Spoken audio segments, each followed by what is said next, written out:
朱家安，我朋友们不叫我朱家安，他们叫我阿尿。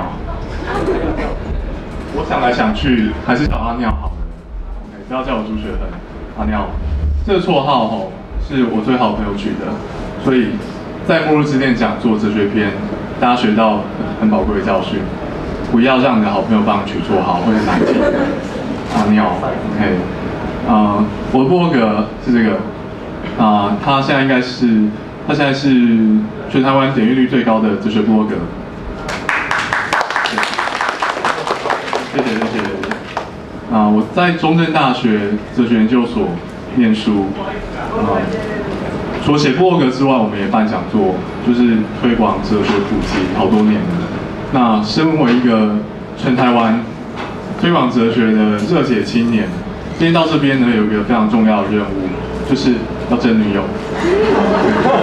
这是真女友。这是我照片，大家可以看一下那个字血泪，好吗？在荧幕上面。好啦，对，我单身1年了。在过去这1年当中呢，在我的生活里面，最接近恋爱的经验是这个。所以各位应该可以知道为什么我那么自告奋勇要来参加这个讲座。我是来听的，陈维权，等一下好好讲，我就靠你了。OK， 那在场可能会有人觉得有点迟疑，好吧？你1年没谈恋爱了，来这边跟我们讲爱情的哲学分析，够格吗？心里这样想的人，我告诉你们，你们对哲学有一点点观念错误。事实上，哲学家就是研究不存在的东西，我们是专家。举几个非常简单的例子，好不好？比方说什么？比方说人权，好吗？我们是专家。研究那个劳工权益，我们是专家。研究媒体自由，我们是专家，好吗？哲学家基本上就是在做这种工作，研究不存在的东西。所以我单身1年，我这个人在这边跟大家从哲学角度分析爱情，非常符合逻辑的，好吗？符合我们的专业。那很会问说，好吧，哲学家来谈爱情你们对爱情有什么特殊见解？我硕士论文的老板曾经讲过一句话让我印象深刻，他说，你要问一个问题的时候你如果把问题问对，问题就解决了一半。所以在这里，我们不是要问说哲学家有什么特殊见解，我们应该问一个更基本的问题：在这世界上谈爱情的人有很多，哲学家讲的话跟其他人有什么不一样？比方说上面下面这2种，我相信这也是在场很多人想要知道的一个点。有人可能会觉得说，这3种人很好区分啊。你看，两性作家就是谈吐翩翩的，然后举止很优雅。哲学家就是很宅嘛，只能在家里写部落格，然后不出家门这样子，很好分。但是我跟各位讲，这个判准会碰到一个问题，什么问题呢？因为科学家跟哲学家一样宅，所以说那个区别画在这边，可是没有办法区分下面这2种人。那事实上，你再往深一层想，会发现这3种人讲的东西，有时候真的蛮难区分的。为什么呢？你会想说，很简单啊，哲学家谈哲学嘛，我就谈关于爱情的哲学。但是问题是，你去书店上面看很多所谓的两性作家，他也会谈爱情哲学。有些人还大拉拉的就会写在那个书背上，写在封面，这是关于爱情的哲学。但是如果说哲学家跟两性作家是2种不同的专业，那他们俩谈的哲学应该也是从不同方向出发，不同的角度。那差异到底在哪里？这是今天待会要跟各位说明的。另外，你可能觉得哲学家嘛，就是研究万物的本质啊。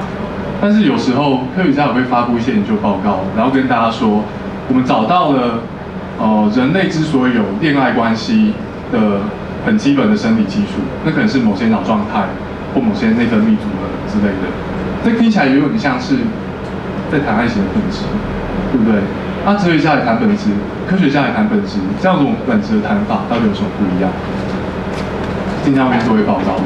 那在开始谈爱情之前呢，我我们先用另外一个跟爱情一样是人们赖以为生的事物来作为例子，跟各位说明，就是酒。OK， 关于酒，你可以有很多种讨论，其中一种讨论是讨论每个人根据你不同的习惯，你喜欢如何喝酒。你喜欢喝什么样的酒？你喜欢喝调酒还是啤酒？你就喝得很爽。那你平常会喝到多醉？这一类的讨论呢，一般而言我们把它称为酒的品味的讨论。每个人有不一样的品味，很多人在研究这个，然后他出书跟你讲说酒可以如何喝，有哪些未待开发的品味生活是你可以进入的。这是一种专业讨论，一个独立的领域。那对于酒，你也可以问说，好吧，啤酒是酒，葡萄酒是酒，那这些酒有没有在生物上、化学上有一个共通的基础，来界定说这些东西是它现在这个样子？那这个事实上科学家是专业的，那他们是也给我们非常明确的答案，就是这个乙醇，对不对？好，不管是什么酒，你一定要有乙醇。所以关于酒，你可以讨论品味问题，那你可以讨论本质问题，这样的问题是不一样的。但是在这里有一个课题要面对，就是人们之所以可以如此顺畅的讨论酒的品味问题跟本质问题，有一个先决条件。你想想看，你在跟别人讨论你喝酒的习惯、你喝酒的喜好的时候，你们的话题如何可能不突然插到，你喜欢微糖豆浆还是无糖豆浆？为什么不会这样插出去？你可能觉得很简单，我们现在讨论酒，我们是讨论豆浆，但是问题是，你跟你朋友如何可以有那种共同的语言，知道这一类东西是酒，它跟豆浆不一样？你再问另外一个问题，科学家讨论这个，对不对？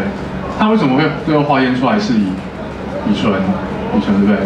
为什么最后化验出来是乙醇，不是什么其他东西？是因为他们一开始就挑好了，只找酒过来化验。他们如果在化验的时候加一些柠檬水啊，对不对？然后另外一个试管里面装豆浆啊，找出来的那个共同元素很可能就不是乙醇，是另外的东西叫做 H2O， 对不对？所有液体共有。所以你要讨论品味问题，你要讨论本质问题，有一个先决条件要先解决，就是这个问题要有一个明确答案。什么是酒？对于科学家来说，这是在划定研究跟讨论的范围。但是你不会认为这个问题值得讨论，为什么呢？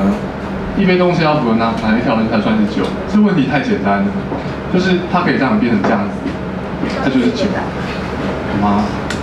关于酒的讨论很多种，品味、本质，有先决条件是概念问题。但是关于酒，我们不会觉得概念问题有什么好讨论的，因为答案非常明显。以上这个区分，大家可以把它画成这样。品味有这些东西，本质上有相应的科学领域，但是在概念上，你如果去找我们哲学系问说，哪一个老师专门研究酒的哲学？你找不到，为什么你找不到？因为对于酒这个东西，它的概念问题答案非常明显到没有研究价值。那当然，你可以在这一区品味这一区找到很多在谈哲学的，那为什么会这样子？是因为哲学这个词在日常生活当中有很多种不同的意义，有比较紧缩的意义，学院派的做学术论文那个叫哲学，也有像这一种谈生活方式、谈生活品味，叫做哲学。那就像酒，有很多人在谈酒的哲学，但是进到学院里面是另外一回事。待会我们谈爱情，也会碰到相同，可能是相同区分，大家必须要做。很多两性专家谈爱情哲学，但是他们的爱情哲学跟我们哲学系在学院里面做的爱情哲学是完全不同的两个东西。他们之间或许可以有一些互动，或者这边理论结果会影响到另外一边，但是作为研究领域跟讨论是不一样的。OK， 就结束了。接下来我们来看爱情的图长什么样的。关于爱情这个主题，你要谈品味，太多东西可以谈的，对不对？就是你到书局上面去看那个满山满海的关于谈爱情的书，那你说要从科学层面谈爱的本质，也有很多相应的领域可以提供理论。但事实上你会发现，那些讨论关于人的爱情行为或爱情的生物化学基础的那些领域，他们他们讨论爱情不会像只讨论酒，把酒化约成乙醇一样，他们试图做一些延伸的研究。为什么？因为爱情这个事物对人来说太重要了。我们不只好奇爱的生物基础是什么，我们还好奇那些使用不同方式在爱的人，他们的行动倾向，比方说会有什么不一样。那当然这些不是我专业，是这2位的专业，所以待会或许他们会再跟各位报告。我这边专业是最中间这个概念上的问题，就像我们讨论酒一样，你要跟你的谈论者确定，你用酒的时候，你们是固定那个讨论范围是一致的。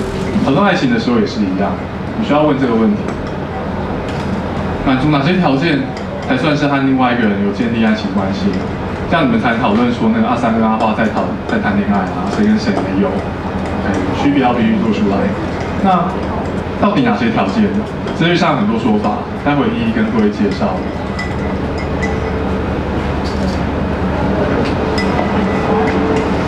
我相信困扰很多人的问题。如果你不曾被这个问题困扰过，我不承认你有青春期。到底喜欢还是爱？怎么办？我不知道。这是一个多数人曾遇过的问题，但是我相信非常少人有意识到，这个问题背后其实是一个你关于爱情的哲学见解在后面撑着。什么样的哲学见解呢？有一些人相信，什么是爱情？满足什么条件才算是建立一个爱情的关系？这充分必要条件是一种 feel。爱情是一种 feel。在场觉得蛮有道理的举手。爱就是一种 feel 啦，没错。OK， 谢谢大家。这是一个非常流行的看法，但是如果你秉持着这种看法，如果你只秉持着这种看法进入恋爱的战场，你大概会过得蛮不顺遂的。为什么呢？因为感觉的特色就是只有你感觉到别人不知道是它一种非常私密的性质。比较一下 ，OK， 这是2个陷入恋爱关系的人。因为我现在单身，所以我假设谈恋爱的嘴脸就是这样子，就是这样子。那如果爱情就是这种 feel 的话，这2个人但他们在谈恋爱，所以他们都会各自有一些特殊的感觉。但是问题是，他们永远都不知道彼此感觉。你不要说是不是完全一样就连是不是同一类，可能都很难判断。你可以看到别人为了你哭泣，但是哭泣不是 feel，feel 是使得别人哭泣的那个东西。OK， 哲学分析的点就在这边，大家注意。你可以看到别人的外显行为，你可以看到别人的表情，你可以看到别人的行为倾向，可是你永远感觉到别人心里的那种 feel。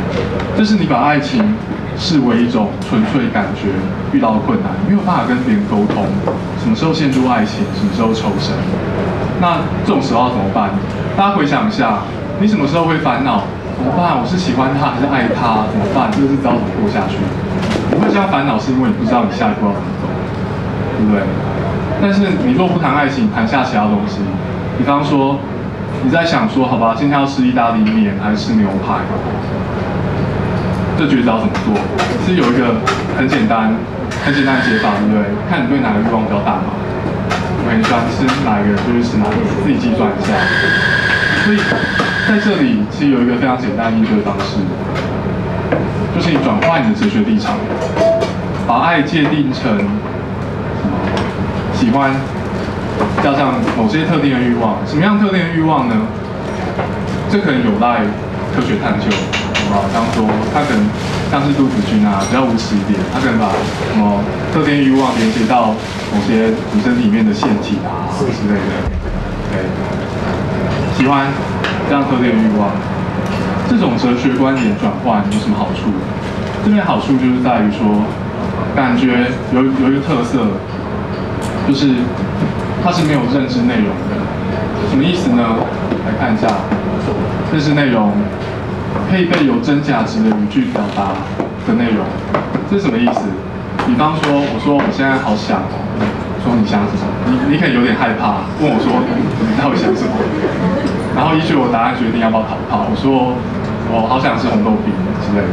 OK， 大家注意我现在是用一句话在描述我的欲望，对不对？吃红豆饼，我想吃红豆饼，这种有真假值的语句，可以用来描述欲望的内容。可是我如果跟你讲说，现在有一种 feel， 这时候你可能也蛮害怕的。OK， 可是你可能没有办法问我说，到底是什么 feel？ 你可不可以把它描述一下？办不到，对。所以差别在于，欲望有认知内容，可是感觉没有。有认知内容特色是什么？你可以跟别人讨论，对不对？讨论说你想吃红豆冰，不是想吃其他东西。所以，如果你可以用欲望这种有认知内容的心灵事物来定义爱情的话，你们的爱情就变成可沟通的，而不是像纯粹的 feel 那样子。OK， 自己爽。那在这里你可以看到，我们已经介绍两种关于爱的哲学观点，那他们各自有不同的理论结果。收集这些观点之后呢，我们可以来跟两性作家常谈的爱情观互相做比较一下。你如果去翻哲学的文献你会看到一些类似这种东西，但这些观点都是为了今天讲座特别简化，那是让他们各自有复杂的内涵，在这里不再赘述。但是你如果去看那个爱情柜，书店这种书柜，你会看到一些说法，比方说这个爱就是会被婚姻买脏东西，比方说这个，比方说这个，这个。讨论爱情观的人也会说非常多类似这种爱就是什么什么的话。那如果它出现在哲学文献上面的话，很明显它是在定义爱情。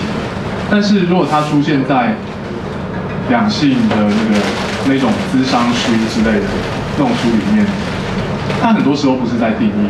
为什么呢？你想想看，你如果问，你如果看到有人写这句话，然后你去质问他说，我爸妈结婚之后还是很恩爱啊，你要怎么面对这个反应？对，如果你是很认真的把这句话当成对爱情的定义的话，你必须要处理那种在结婚之后依然很恩爱的人，因为他们结婚之后他们的爱情没有被埋葬。但是两性作家大概不会鸟你，对，因为对他们来说，这句话只是要刻画爱情作为一种社会行为，它经常出现的一种特色。它这种特色不是全面的，他们都会同意。这是哲学家跟他们两性作家不一样的地方。两性作家的目的是要刻画出爱情可以有非常非常多面貌跟方式，所以当他们在刻画的时候，他们不会求说我的刻画不要有反例，要是完整的，然后你打不破的，对他们来说不需要。但是哲学家作为研究爱情概念的人，我们需要做到提出来一个理论没有反例。所以待会会跟各位演练怎么样从理论当中再找出反例。比方说，你看这个 ，OK， 这个理论跟你讲说，什么是爱情？爱情就是两个条件哦。第一个你要喜欢，第二个一些特殊的欲望。那什么欲望呢？我现在假设是性欲，好不好？喜欢加上性欲，然后再加上一些会想替他送宵夜啊之类的，然后会想跟他相处啊，会想跟他一起读书啊之类的，这一组欲望，再加上喜欢，就代表你爱他。但是你可以想一下，这个观点好像也蛮容易碰到问题的。例如说什么？例如说，有没有可能你非常非常喜欢一个人，那你对他的喜欢是到达那种，就是就常理而言，大家都会说你就是爱他啦，没错这样。但是因为他那个人个性很直白，所以你完全不会想跟他一起配书，你也不会想帮他送小孩。但是有人问你说，他怎么那么机车？为什么你还那么喜欢他？或者说没办法啊？如果这种描述，在大家日常生活中，你会说好吧，这个我把它算作是爱情，就表示这个说法没有办法正确的刻画你拥有那种对爱情的理解。在哲学讨论里面，我们就是这样子修改理论，你去建构一个例子，然后再看理论有没有办法通过那个例子的考验。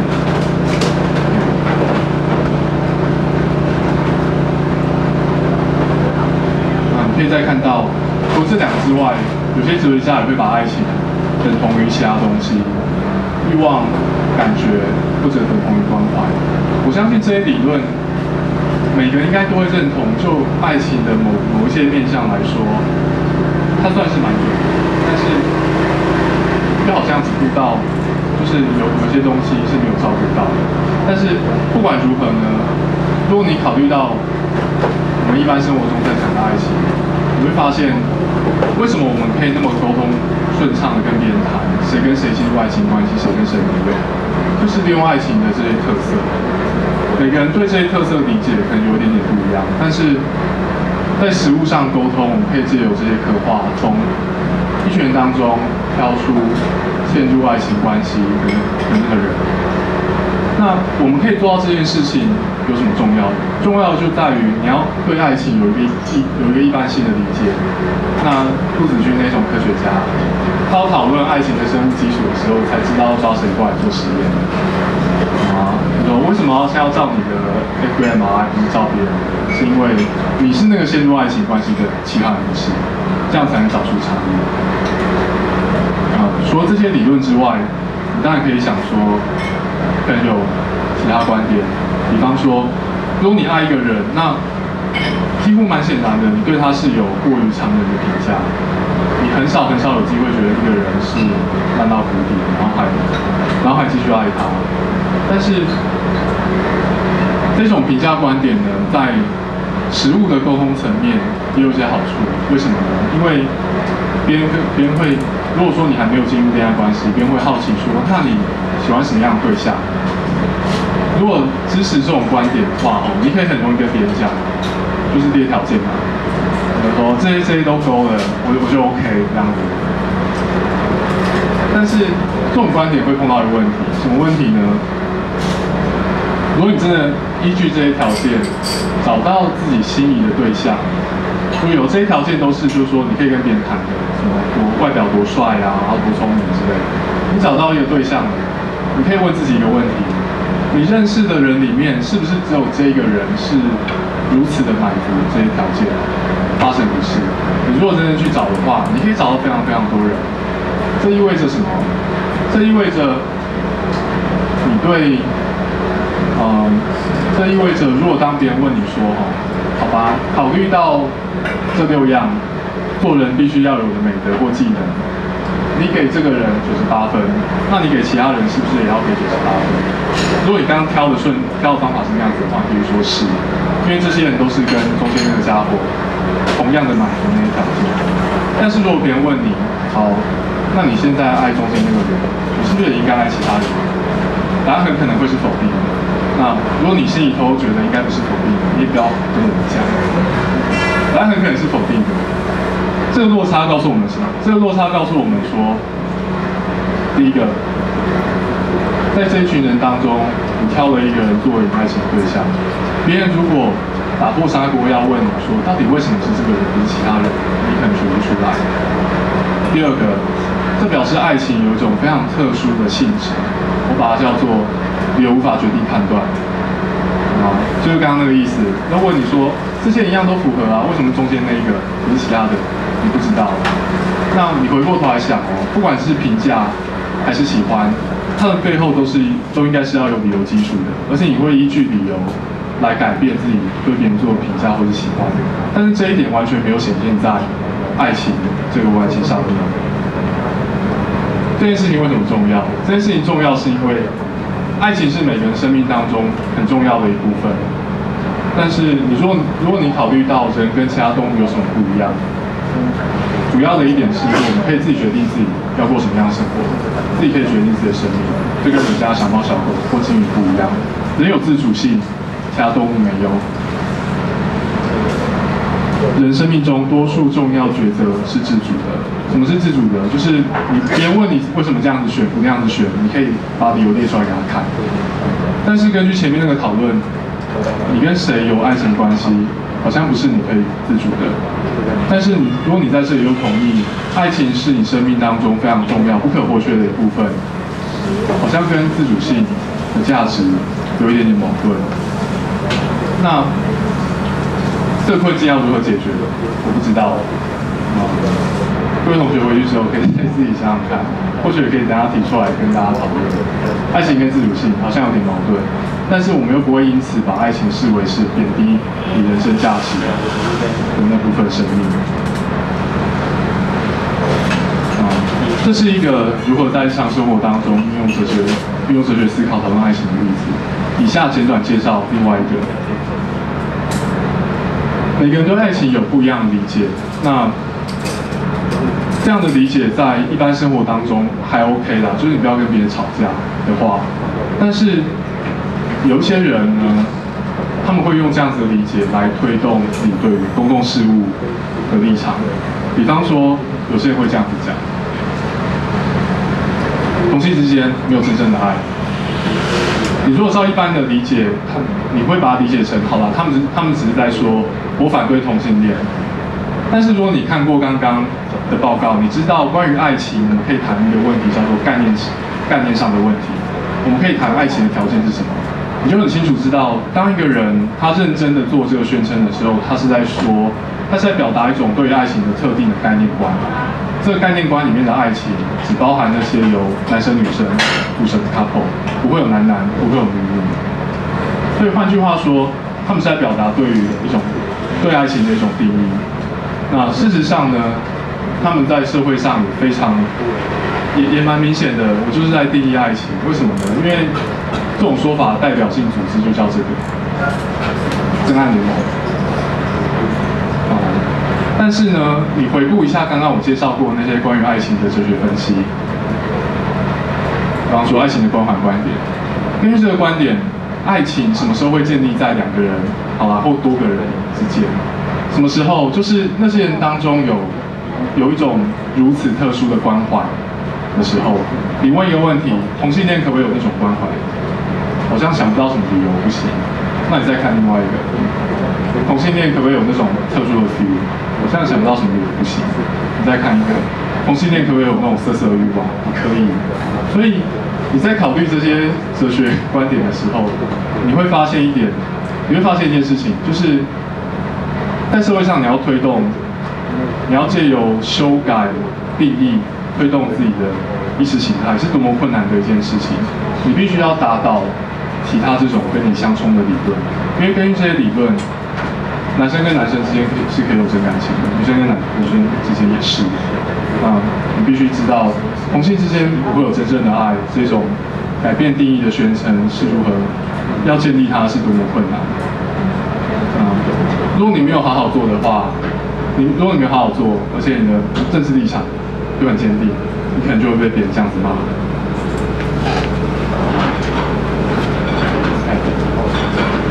这个时候应该是要笑一下，好吗？这样很没礼貌。他真的这样讲？没有，这个图我很久以前就做好了，我就是在等真爱联盟什么时候又要弄什么事情，这张图就要播出来。所以各位同学三生有幸，可以提早看到它鲁迅。大家回顾一下，我们刚刚讨论过好几个问题，对不对？是喜欢还是爱？你如果用 feel 去定义，会碰到麻烦。那最后面，真爱联盟，你从哲学角度来看，它是试图绑架，或者说试图提出理由来修正大家对于爱情的定义。那在这些攸关整个社会应该如何运行的事件上面，有一点哲学思考，我相信是蛮有用的。那跟我讲座的哲学篇差不多到这边。那最后再次提醒各位单身女性，不要让自己的权益睡着。谢谢大家。在换下一位讲者之前，我先插嘴问一下问题：哲学系的念哲学人怎么谈恋爱？一般的比较少，是我比较少。你们班上有班队吗？有。他们的恋爱关系有什么特别的？就你问的。跟我女朋友分手后就没有。所以你们本来是班队。那你们现在还在同班吗？现在，研究所修课。OK， 但还见得到面。那在你们还是班队的时候，没有任何的特别的谈法。我觉得还好哎。会彼此讨论说你对我的爱是属于什么样的关系？4个见解全对了，没有啦。但是我相信没有那样子学，是因为我们系上没有谈爱情哲学。还好没有谈。不过还是分手。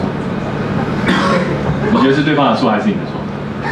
是你不够光，还是人家他不够光？这方面我觉得有两方一些，是你欲望不够，还是他欲望不够？两个人欲望都还蛮多的。OK， 那很可惜，那可能就接下来把欲望用在别人身上。好，那也请大家女性把握自己的机会。好，我们再掌声欢迎一下，再掌声鼓励，谢谢朱家安。